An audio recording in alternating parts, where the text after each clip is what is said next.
Hey guys, just want to share some information with you.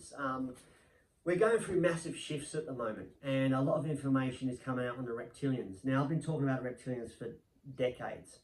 A little bit of a background about me. As of June, July 2018, I started channeling the Draco reptilians. So the Draco are the ones that basically what you hear about on the net, and they're the negative ones, but there's a handful of them that will be ascending with us, all right? Or those who are going to ascend anyway.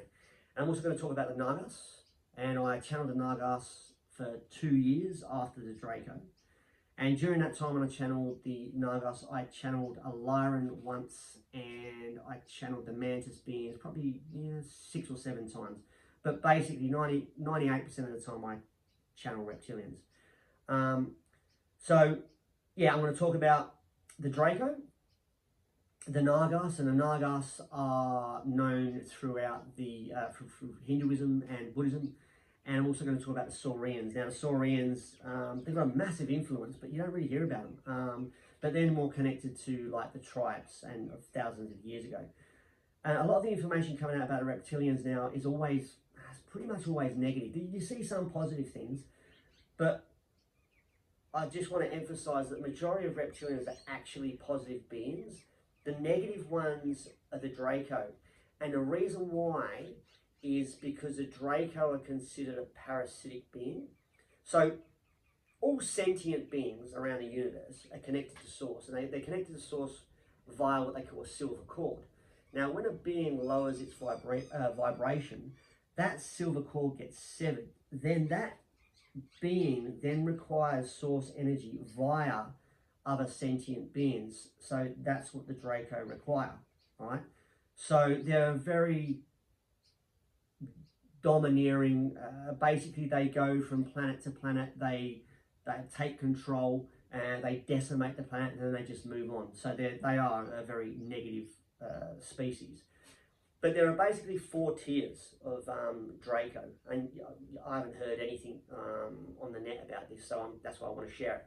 All right, so Tier 1, there's like 2 subspecies under the main Draco that you hear about on the net, right? So Tier 1 are the hybrids. Now, this is going to be maybe hard for people to believe, but I was shocked when I had a channel this. 3.5 billion people are hybrids here. So that's 3.5 billion people out of 8 billion. So that's like over 40%, right? Now, it's almost like 2 souls sharing one vehicle, all right? Now, they can ascend, but they rarely do, because basically they're connected to a hive mind, all right? So these are what you would consider the NPCs of the population. So that like, you know, when the vax come out and they went out and they just took the vax without any question and that, they're the hybrids, which are literally connected to they're connected to like one consciousness, all right, and they just move with what is required. So they move with the narrative, right? But they can ascend, but it's very seldomly that they ascend, right? So that's over 40% of the population, all right? So that's Tier 1. All right, Tier 2, they're a lot shorter. So Tier 1, basically, they're around about 6 footish, all right? A lot of them are males. They can come in female, but the females are usually connected via the lower chakra, because the Draco control the lower 4D, and they're coming in to try and control 3D as well. Hence why they need the matrix, because the matrix allows them to change their form, but they're not, and you'll hear a lot of stuff on the net that's saying they're shapeshifters. They're not shapeshifters. They remain the same. It's just that they can mind manipulate divine souls to see a human form, but that's only because of the matrix. Without the matrix, they can't do that, and the matrix is falling. So I've made posts, and I've said that eventually people are going to see them in their true form, because they will, because once that matrix goes, that's it. Now, the 3.5 billion are basically, the majority of them actually don't even know they're hybrids, and they're programmed, so that they're actually programmed to mind manipulate anyway. So they're doing this unconsciously, all right? So this is tier 1. And tier 1, like I said, is to follow the narrative, and they basically infiltrate into a population, take over so they can, you know, move in a direction of what the higher tier want them to move into, right? So that's tier 1. Let's just call them like the civilian subspecies Draco. All right, then there's a tier 2. The tier 2 is shorter, all right? And whoever made the Sith of Star Wars, man, like, they got it right. The only difference is they've got more like a scaly skin. And that they range from like a green to a brown, like all the reptilians do, all right? Or majority of reptilians do. But tier 2, they've got a certain job, right? So they basically keep an eye on tier 1 and make sure that tier 1's keeping in with the narrative. If they're not, they make sure they pull them back in. And the other job they've got is to, if a divine soul starts to wake up and see the reptilians, their job is to spot these souls and then make sure that they don't see them by causing fear. Because the main thing about the reptilians, they control everything via fear. Hence why they control the media, and so the more fear that's created, the more energy they receive. So as we lift in vibration, we start losing fear. So they're starting to lose their power, all right? So that's tier 2. All right, tier 3 are the typical Draco. They've got a high constitution, they're strong, and they're basically warlike. And if you were to see these beings, they're very intimidating, very, very, very, very big. And they come in two types, winged and unwinged. They've got claws, they've got teeth, and they're extremely aggressive, and they have absolutely zero empathy. Got tier 1, we've got tier 2. Now tier 3, I'm gonna call them like they're the military side of things, all right? Then you have tier 4. Now tier 4 are massive, and everything about tier 3 is the same, but everything's exaggerated, all right? They're like the royals, all right? Believe it or not, they're not as aggressive as the tier 3, because the tier 3 are just very, very, they're just born aggressive because that's their job, you know, to dominate and take over. But the tier 4, the royals, they're much bigger, and everything's more pronounced. Bigger wings, bigger teeth, very intimidating, but they're not as aggressive, all right? So that's basically the Draco, all right? Now the Nagas are a neutral species. The majority of the Draco are negative. Like I said, there's a handful that will be ascending, and they actually will be with us when we ascend, and they will be mingling with us as well. But the negative Draco, they're either going to just leave or just die out, because once they lose their food source, that's it for them. All right, now the Nagas, they're a neutral species. Imagine the Nagas being, imagine a cobra. They're like a massive cobra, all right? And they are big, and they're the Draco will try to dominate any race, all right? And even if it's another reptilian race, they will try to dominate it. But there's a very distinct thing about the Nagas, right? So imagine human emotions, all right? So you've got happy and sad. The emotions of the Nagas are right out here. There's a massive amount of emotions, all right? So the personalities of the Nagas vary dramatically. You can get good and you can get bad, all right? But if you look at a Draco, for instance, they're pretty much all the same. Like nothing really changes with them. Now, even though the Nagas have got a massive amount of emotions, they lack one emotion, and that's fear. All right, so the Draco, basically, they thrive on fear, okay? So if they come against a species that don't have fear, the Draco then feel powerless. So let's say a Draco was to come up against the Nagas, the Draco would detour, because not only is the Nagas physically stronger, it also has what we would perceive as magic, and that magic can be negative and positive. It's a massive range, hence why they're neutral.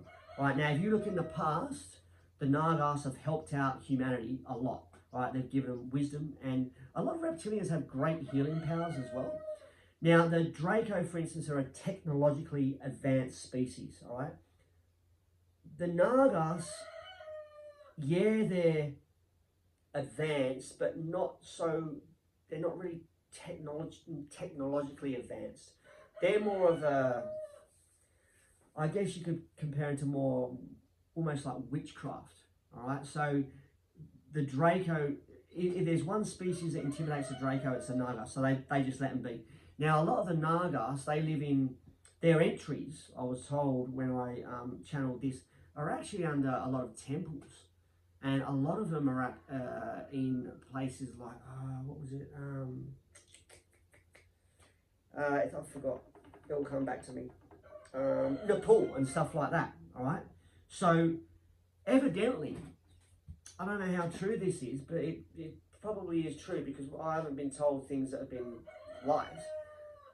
The monks know about this, and the monks actually protect the entries to the Nagas. And there's also entries in like watery places as well, like lagoons and stuff like that.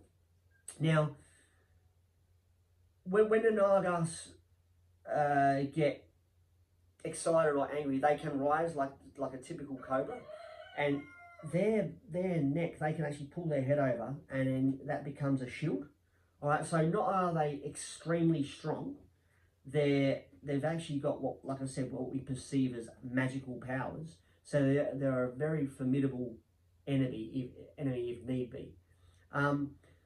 One thing about the Nagas, though, they look upon their females very, very highly, and even though the males are physically stronger, the females have the ability to kind of like hypnotize the males, and when they come together in union, it's one on one. They're not like humans. They go out and cheat with other partners. The Nagas won't do that, and they look, like I said, they look upon their women very highly.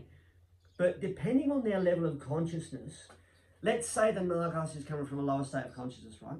Or lower than normal, than what they usually are. The female will mind manipulate because the male Nagas, the ego will be too big to surrender to the female, right? So the female has to manipulate the male and kind of like control the male. But when they're coming from a higher state of consciousness, the female will influence the male, and because the male's ego is a lot less, it surrenders to the female. So they kind of like come together as one. All right, so the female's not controlling the male completely, but she's definitely like 100% influencing the male, and then he'll do what she wants, if you know what I mean. They're very extremely protective of the female, right? Because they do look at the females in kind of like higher regards than the males, all right? And when we ascend, the majority of them will be ascending, but they won't be mixing with the population as such. They'll still be staying in the what they call the underworld. And I'm not saying the underworld is in something negative. I'm just saying like almost like the inner earth.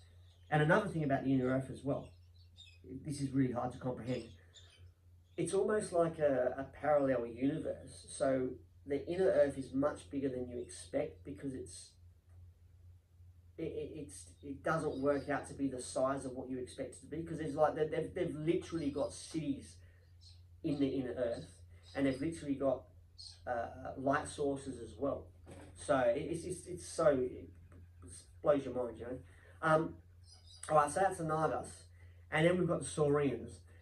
Now the Saurians, I've seen some information, not much information, but I've seen a lot of information saying about the Saurians are negative. The Saurians are not negative. You can imagine the Saurians as the Red Indians of Earth. So they're one with Earth, all right? And there was a documentary. When I was doing research, I had my website back in 2001. Back in the 90s, there was this documentary. It's still around. I saw it a few months ago.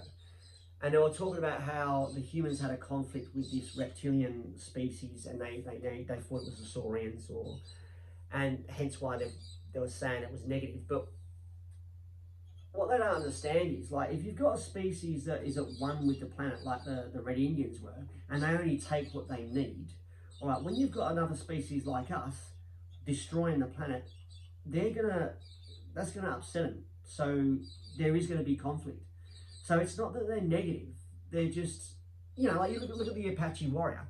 I mean, they were peaceful, and then all of a sudden they get, because they're scalping people, like so they should. If you're coming onto their territory and then you're causing conflict for no reason, well, of course they're going to fight back. And that's the same reason as the Saurians. That's what they're doing. They're just fighting back. Now the Saurians are not technologically advanced, but they're masters of frequency and energy. So they have energy weapons that's actually beyond the Draco's weaponry. Now the Saurians and the Draco often fight, and a lot of earthquakes are caused by the fights underground with the Saurians and the Draco. 60% of the time the Saurians are in control because of even though, like I said, they're not technologically advanced as the Draco are, but they're so advanced in energetic weapons. And if you look at this doco come out years ago, that's what they were talking about. They said they had these energy weapons that just decimated like when they got the military involved. Now the thing about the Saurians as well, they're a neutral race, but you would look at them as a very spiritual race as well. Now if you go back to all the tribal stuff and all the all African tribes and that, they influenced these tribes with a lot of healing and a lot of wisdom. They are unbelievable healers, and they are very positive beings. All right, so and the Nagas, the majority of the Nagas are positive as well. They do range from negative to positive, but the majority are positive. Now, when it comes to the Saurians and the Ascension, they will be coming back up from the underworld because they originally started on the surface of the planet, and then when we were seeded here, they moved underground. All right, but after the Ascension takes place, the full Ascension takes place, all right, they will be walking freely amongst us, and they will be sharing the planet with us. Because if you were to say whose planet this belongs to, and again people say the Draco, that's not true. It's the Saurians that were here originally. The Draco actually come in. Not sure if I mentioned, but going back to the Draco, a lot of people say they're demons, and a lot of people say they're fallen angels. They're neither. They're not demons. Demons are different, and they're not fallen angels. They're just a reptilian species. So that's all I can remember at the moment. I'm sure I'll remember some other stuff. I probably should write some notes down. But yeah, they're the three species, the main species of our planet. And so the Draco will eventually be leaving as the vibrations lift. A handful will be staying, and they will be mingling with us. The Nagas, they will be staying, but they won't necessarily be mingling with us. They'll still be staying in the inner earth or the underworld, whatever you want to say. You will be able to visit their place, that'll be fine, but the Saurians will be coming up from the surface, and they will be completely mingling with us as the Ascension is in after it takes full control, or full completion, I should say. Yeah, and that's the Reptilians for you. So I hope that helps. Oh, and I just wanted to mention my next video is going to be about the Dark Night of Soul, because a lot of people are going through it right now, and if you're on your Ascension journey, it's a requirement. So that's what I'll be talking about in the next video. So on that note, have an awesome day.